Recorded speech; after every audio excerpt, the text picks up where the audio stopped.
Hello mga kamaster, welcome sa aking channel uli. So update lang tayo dito sa video card na naayos natin. So nakita ito ng may-ari na subscriber na rin natin. If it's possible daw na pwede niyang bilhin uli. Yes po mga kamaster, pwede po, basta subscriber ko. Wala pong problema. So sabi ko gawan ko muna ng content sandali bago niya bilhin yung video card niya uli. So ituturo ko ito sa mga gamers. So kung may mga ganito kayong mga video card at mahilig kayo sa games, dapat panoorin nyo ito. Kung sakaling alam nyo na yung ituturo ko, swerte kayo, buhay pa yung video card nyo. So ano ba dapat ang gawing basic sa pag-ayos ng pag-maintain ng video card natin guys is maglinis, mag-repaste. So ito naman ituturo ko sa iyo para magtagal din yung video card nyo. So ito lang yung gagawin nyo guys.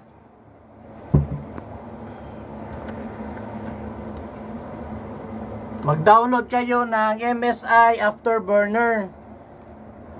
Kasi yung video card nyo guys may sensor din kasi yan. Pag umiinit, lumalakas yung fan. Pero madalas nag-e-error yan. Kahit sobrang init na yung GPU nyo, hindi nag-activate yung sa BIOS niya, yung tataas yung speed ng fan. Kahit sobrang init na, ganun pa rin yung speed ng fan. So gagawin nyo guys, imamanual nyo yung fan nyo. Mag-download kayo sa MSI Afterburner. So ako, na-download ko na. So hanapin natin. So yan guys, yan yung lalabas pag nag-download kayo at nag-install ang MSI Afterburner. So gagawin nyo guys, naka-auto kasi ito. Tignan nyo, naka-auto yan. I-click nyo lang yan. Para mag-manual, i-set nyo sa 85. Kasi ako, lagi ako nasiset sa 85 guys, para marinig ko lang yung speed ng fan. So ito ay speed natin. Yan, bumilis yung ikot ng fan ko guys.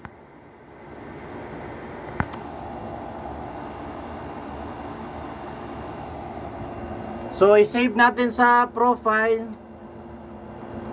Number 1. Para tuwing bukas yun ng PC, mag-activate na yung MSI Afterburner natin. Para lumakas yung speed ng fan niya at matagal ma-overheat yung video card natin. So, dapat ginagawa ko to guys kasi yung video card natin sobrang init. So, makikita nyo 34 degrees lang yan siya mga kamaster. Pero pag nag-games kayo, maabot yan ng 80 hanggang 90. Dapat mga 80 lang or 85 pwede na. Pero pag mas mataas pa sa 85, napakadelikado na nun.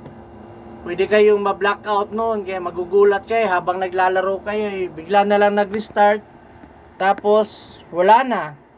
O kaya nag-restart, tapos pagbalik nyo, magbo-blue screen na lagi yung PC nyo. Or worse, garbage display na siya. So yan lang yung gagawin nyo guys para tumagal yung video card nyo. So maraming salamat sa panunood at huwag kalimutang mag-like and subscribe sa ating channel para sa susunod pa nating video.